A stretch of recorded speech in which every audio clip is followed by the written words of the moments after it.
the idea was not mine. I was never really much of a King. I didn't really know much about King. I didn't really have much of an appreciation of him or even that much knowledge of who he was until one day when I got a phone call from Gary Groth at Fantagraphics Books.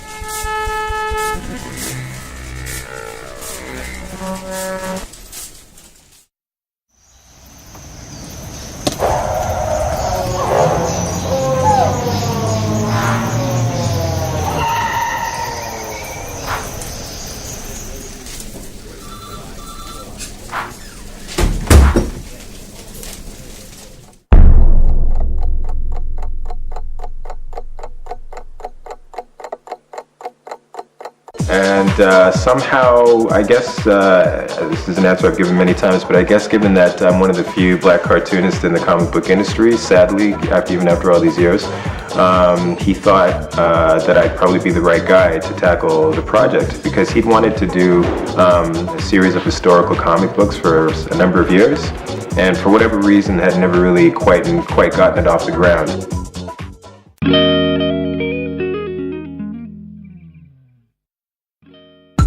Yeah, well, I mean, I guess he was smart enough to realize that it wasn't really a prerequisite. I mean, you don't necessarily need to have studied somebody, for years and years. I mean, it's all about the research. All you have to do is sit down and read about the person, and anybody can become an expert. When I was a reporter, my job daily was to go out and become an expert by noon of whatever subject I got handed that day.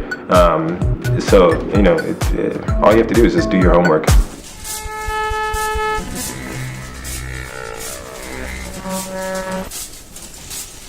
Some people are good at starting at page one and kind of making it up as they go along.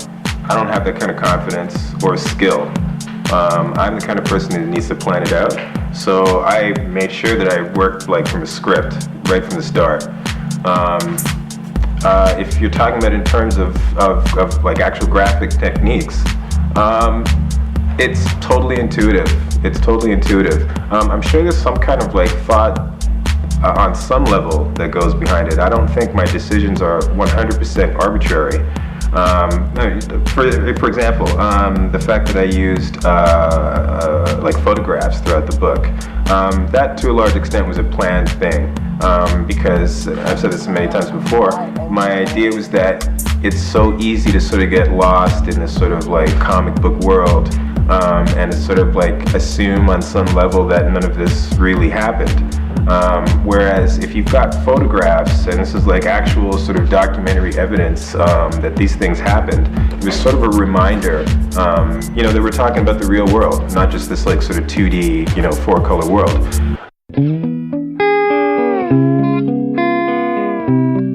It's a little bit to fully appreciate what those folks went through back then. Not, in my opinion, that the world has changed that much, to be totally honest with you, but it's changed significantly enough that, I can't imagine I can't imagine deciding not to get out of a seat on a bus as being a political statement, and yet it was very much a political statement back then.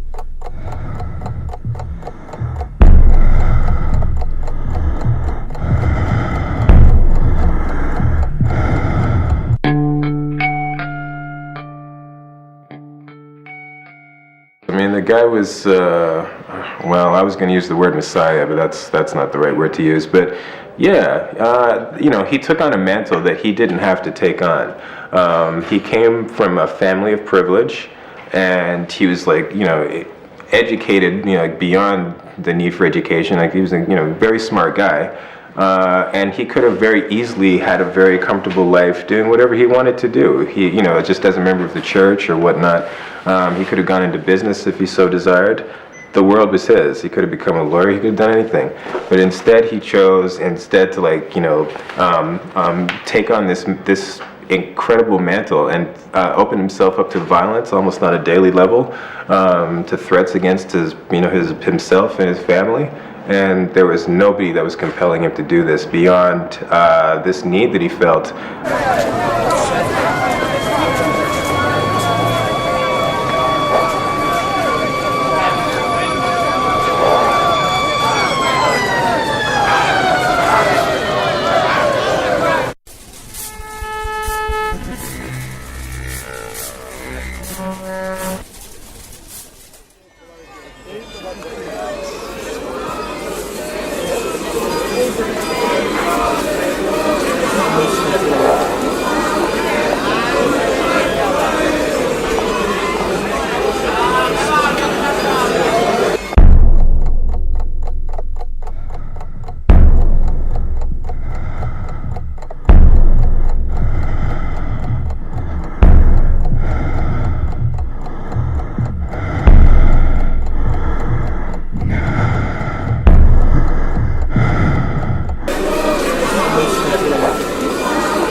I always think, it sort of goes back to what I was saying before.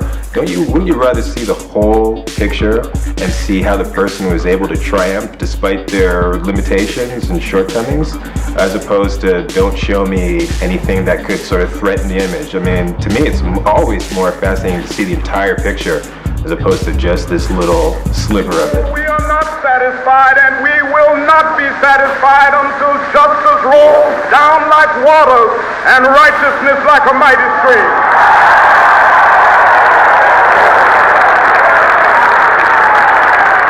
Let us not wallow in the valley of despair.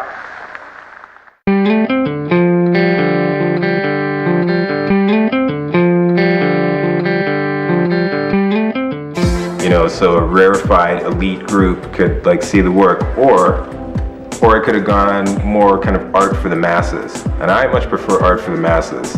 I like the idea of doing work that's going to be reproduced and seen by a wide group of people who can go to the store and pick it up and read it and throw it in the garbage if they want to. So they're two completely different mindsets, in my opinion. And comic book art is made for reproduction. It was never designed or intended to be hung on in a gallery. Now, as a fan of art, just like an art lover, and also as a cartoonist, it's exciting for me to actually go to these places and see the stuff for real, and be able to study it and check out the techniques and blah blah blah. But it's still kind of a strange experience to see this thing that was meant to be printed, hung in a gallery. It's a weird kind of disconnect, for lack of a better term, there. So I don't know. I guess I expect, all of the reactions you could possibly have. Hopefully, some of them will be positive, though.